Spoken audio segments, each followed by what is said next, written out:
3. You will hear a number of different recordings and you will have to answer questions on what you hear. There will be time for you to read the instructions and questions, and you will have a chance to check your work.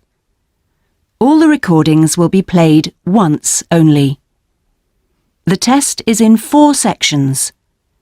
At the end of the test, you will be given 10 minutes to transfer your answers to an answer sheet. Now turn to Section 1.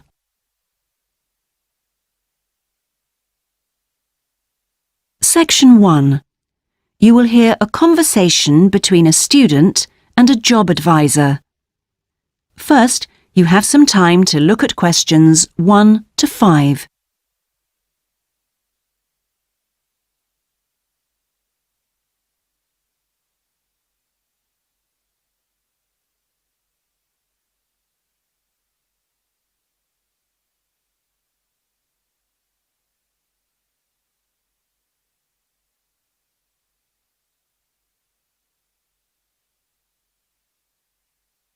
You will see that there is an example that has been done for you. On this occasion only, the conversation relating to this will be played first. Good morning. Oh, good morning.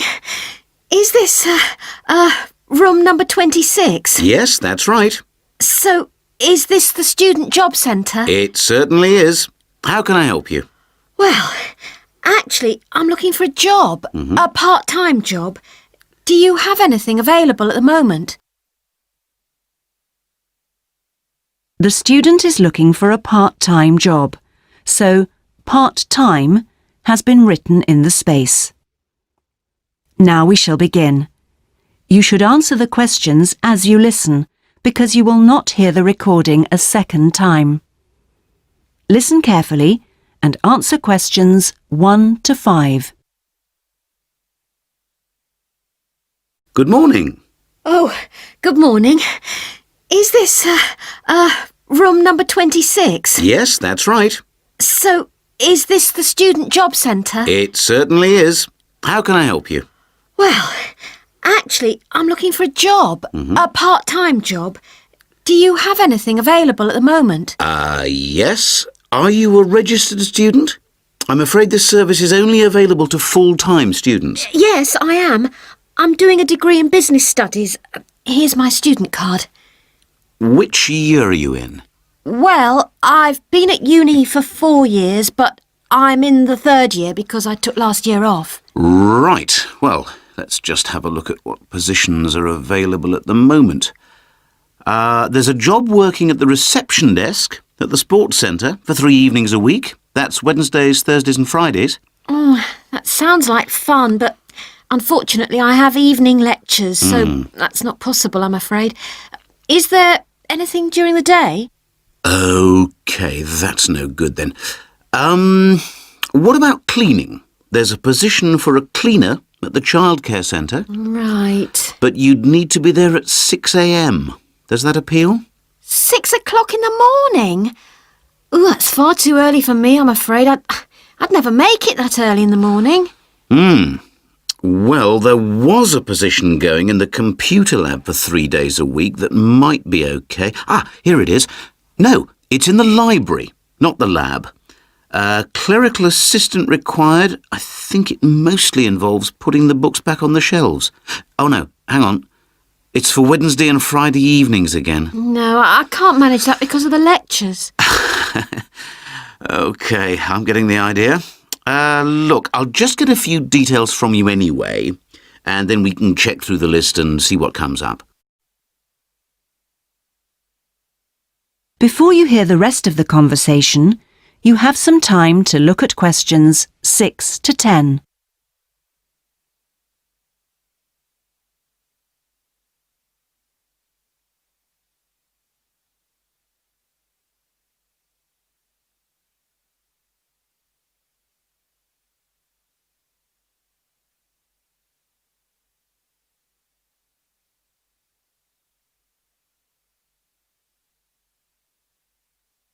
Now listen and answer questions 6 to 10. We'll fill in the personal details on this application form first, if that's okay. Yeah, that's fine.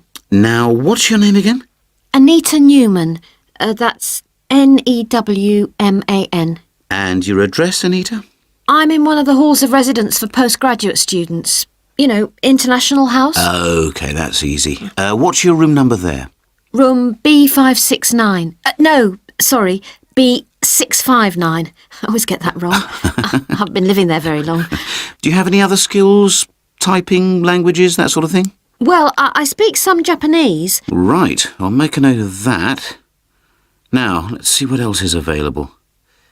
What do you think of administrative work? There's a position for an office assistant at the English Language Centre. That sounds interesting. It's for 3 days a week, Monday, Friday and Saturday mornings. Interested? I was hoping to have Saturdays free, but I need the work, so... Can you tell me what the job involves? Yep, sure. It says here that you'll be required to deal with student inquiries and answer the phone. I'm sure I can handle all that without a problem. Great. Well, would you like me to arrange an interview for you? Say Friday morning around 10? Could we make it a bit later? Unfortunately, I've got something to do at 10. Would that be okay? Not a problem. How about 11:30? Hope it works out for you, Anita. Me too. And thanks for all your help. That is the end of section 1. You now have half a minute to check your answers.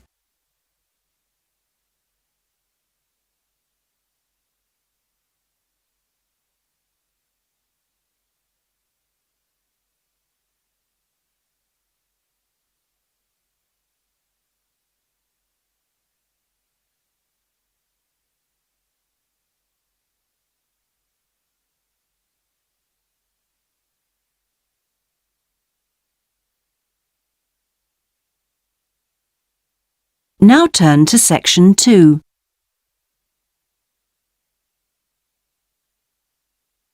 Section 2. You will hear a talk given by a group offering a walking holiday to raise money for charity. First, you have some time to look at questions 11 to 16.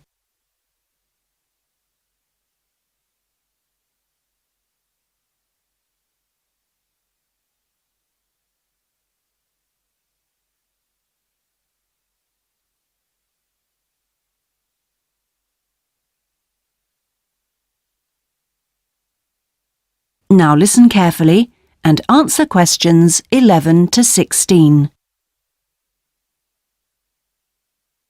Good morning. I'm very pleased to have been invited along to your club to talk about our charity-sponsored walking holiday for education aid. I'll start by giving you a brief overview of what it entails. First of all, let me explain what we mean by sponsored here. This is where people promise to donate money to the charity if you achieve your goal. In this case, to walk a certain number of miles. Basically, we are organising a 10-day holiday from the 6th to the 16th of November, with 8 days actual walking, trekking in the Samira Mountains. Let's have a look at some of the details. We require you to raise sponsorship money of at least $3,200, paying $250 of it up front as a deposit, and the rest in stages throughout the year. Out of this, about 35% will go on your expenses, and that leaves 65% guaranteed to go to the charity. Which brings me to the most important part. This trek is being specifically organised to help education in the Samira region. Last year, we helped train teachers for the disabled, and this year we're focusing on the pupils. Each of the walkers' sponsorship money will go to help an individual special needs pupil in one of the mountain schools. In the second part of the talk, I'll be giving you a lot more details. But back to the basic information. Age limits. This is the second time we've run this kind of holiday, and on the first we even had an 80-year-old. But we found it was wise to establish limits this time.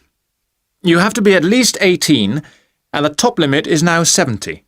Though you need to obtain a health certificate from your doctor if you are over 60 years old. Now, The Samira Mountains are among the highest in the world, but you mustn't be too daunted. We will mainly be trekking in the foothills only, although there will be spectacular views even in the foothills. However, you will need to be extremely fit if you aren't now and you're interested in coming with us. You have plenty of time to get into shape. You'll be sleeping in tents, so you must have quite a bit of equipment with you, but you will be helped by local assistants.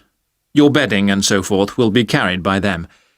We ask that you only walk with a small rucksack with needs for the day. I don't think I've really said enough about the marvellous area you'll be walking in. Let's have a look at some of the sights you'll be seeing. Apart from these spectacular snow-covered peaks and valleys, there are marvellous historic villages. The area has been famous for centuries for making beautiful carpets, although recently there has been a trend to move into weaving blankets and wood carving. The people are extremely friendly and welcoming. We deliberately keep the party small in size to minimise disruption to people and landscape. Before you hear the rest of the talk, you have some time to look at questions 17 to 20.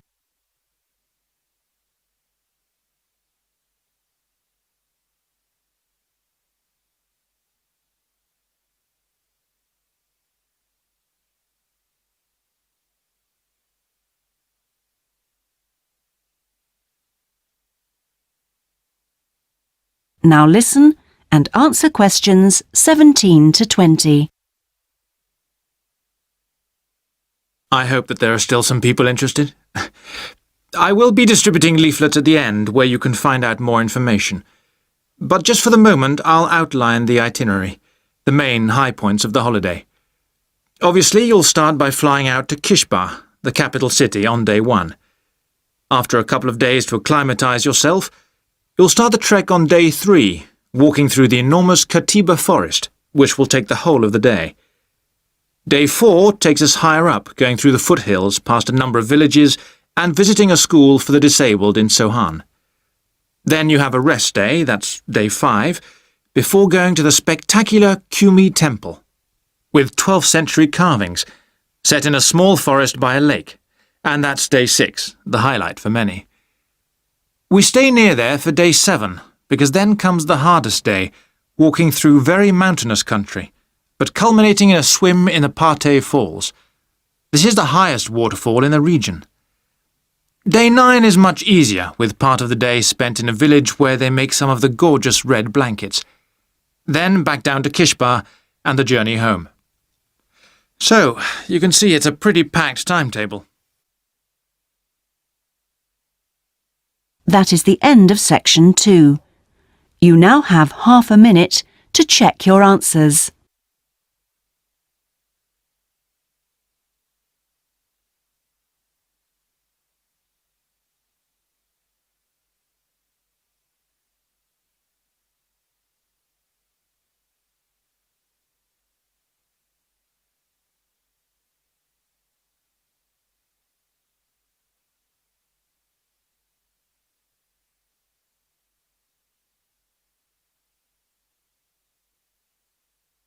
Now turn to section 3.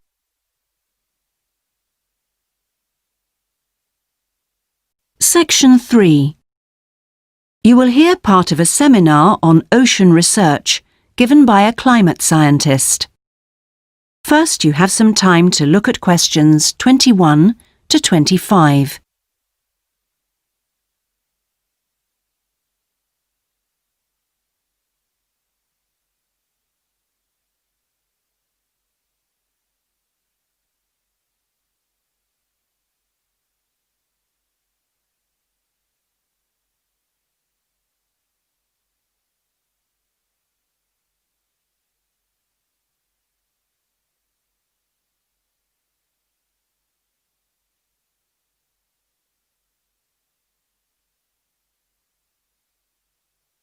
Now listen carefully and answer questions 21 to 25.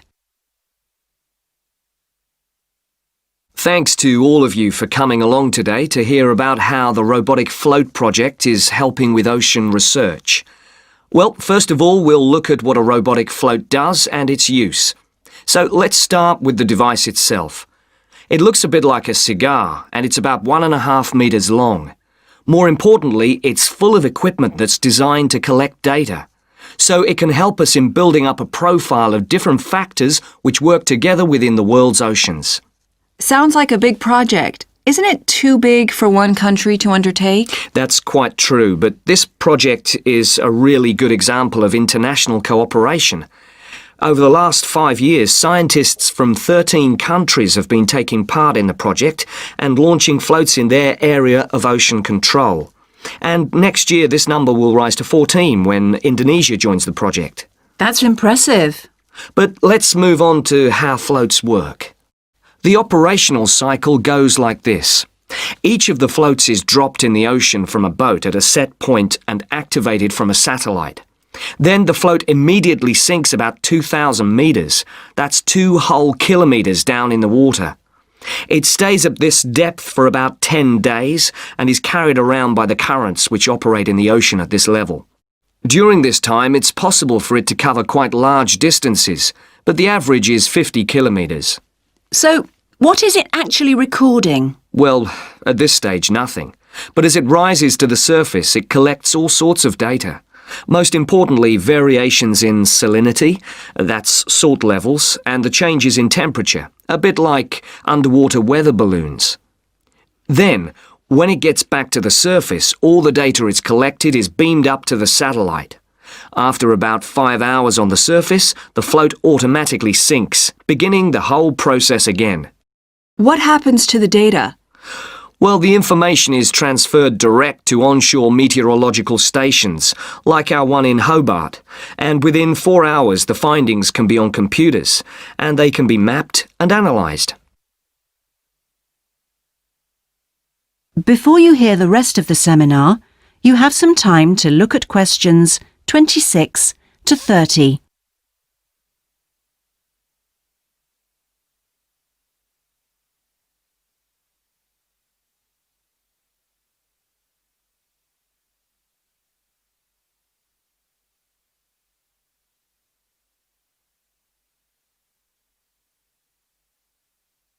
Now listen and answer questions 26 to 30.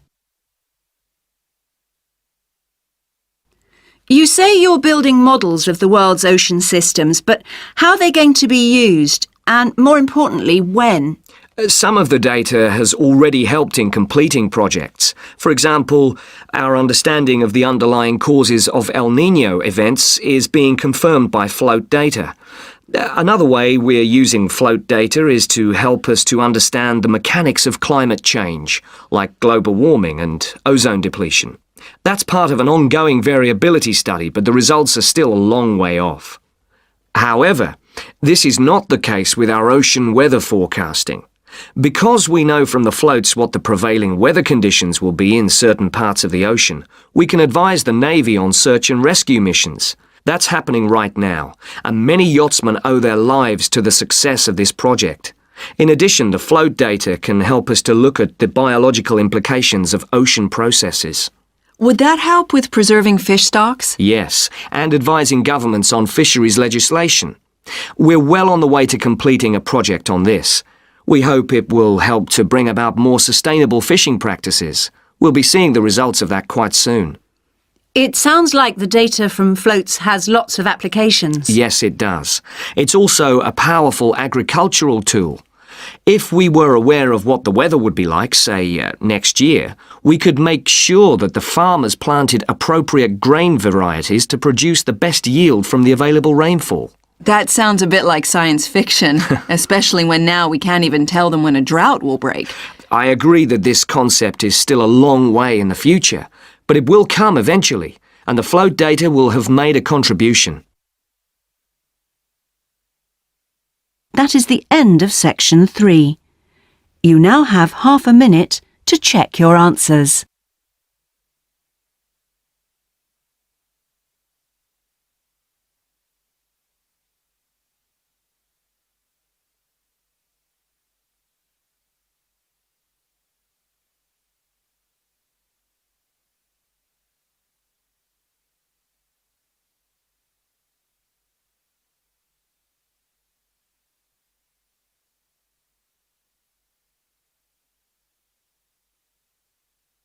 Now turn to Section 4.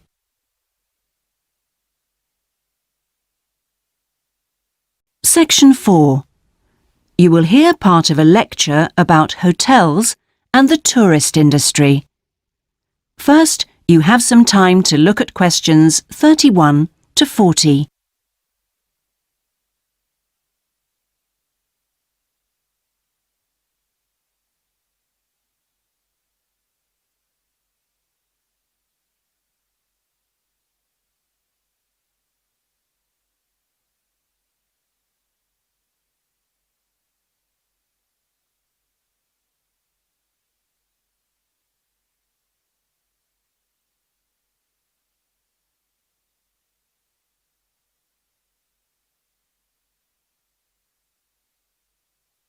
Now listen carefully and answer questions 31 to 40. Good morning, everyone. Today's lecture forms part of the Hospitality and Tourism module. Last week, I looked at the economy end of the hotel business. This week, I'm going to discuss the luxury end of the market. Let's consider the following scenario. You wake up in the middle of the night in a strange hotel miles away from home, disoriented most probably from jet lag, when even the most expensive surroundings can seem empty and dispiriting. You have paid a great deal of money to stay in this first-class hotel with its contemporary technology, but according to recent research carried out by an international travel and public relations company, all is not well. The research suggests that even the most opulent, luxurious hotels seem to have underestimated the most basic needs of their customers, be they traveling for work or pleasure. The need to feel at home in surroundings which are both familiar and inviting. Do these findings, however, apply only to hotels situated in particular areas? Is it possible that the external environment can affect a guest's well-being? The company's research covered a whole range of different hotel types, both independent hotels and those which are part of large chains. They investigated chic, so-called boutique hotels in the heart of downtown business districts, stately mansions located in the depths of beautiful countryside, and plush hotels built at the edge of tropical beaches, surrounded by palm trees and idyllic blue ocean. And the research concluded that what was outside the hotel building simply didn't matter. This is a fascinating revelation, and those of you hoping to move into careers in the travel and leisure industry would be well advised to look at the findings in more detail.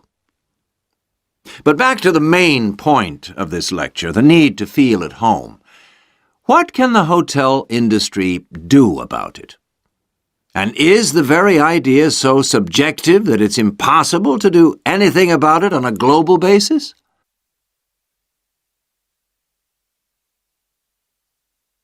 However, nothing stands still in this world.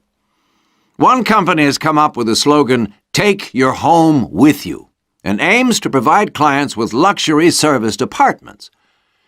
Those in the business travel industry maintain that these serviced apartments dispense with all the unwanted and expensive hotel services that business travelers don't want, while maximizing the facilities they do want. For example, not only sleeping and living accommodation, but also a sleek modern kitchen that allows guests to cook and entertain, if they wish, at no additional cost. The attractions of such facilities are obvious, and it'll be interesting to see whether the company manages to establish a trend all over the world and make a lasting impact on the luxury accommodation market. Now, finally, I want to consider the psychology underpinning the traditional holiday hotel industry. As a hotelier, how do you go about attracting people to give up the security of their own home and entrust themselves to staying in a completely strange place and sleeping in an unfamiliar bed? Firstly, hotels exploit people's need to escape the predictability of their everyday lives. For a few days, people can pretend they are free of responsibilities and can indulge themselves. Secondly, there is something very powerful in our need to be pampered and looked after.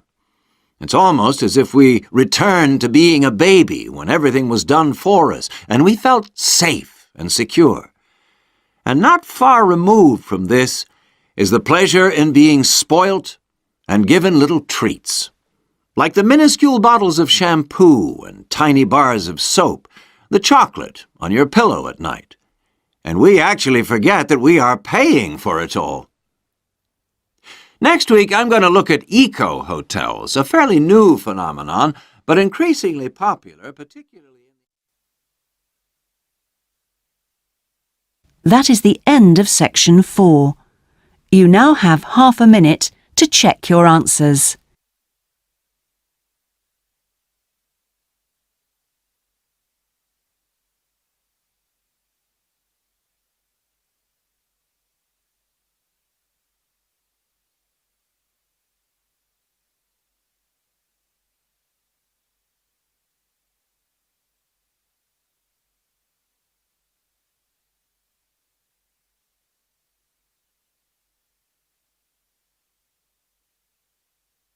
That is the end of the listening test.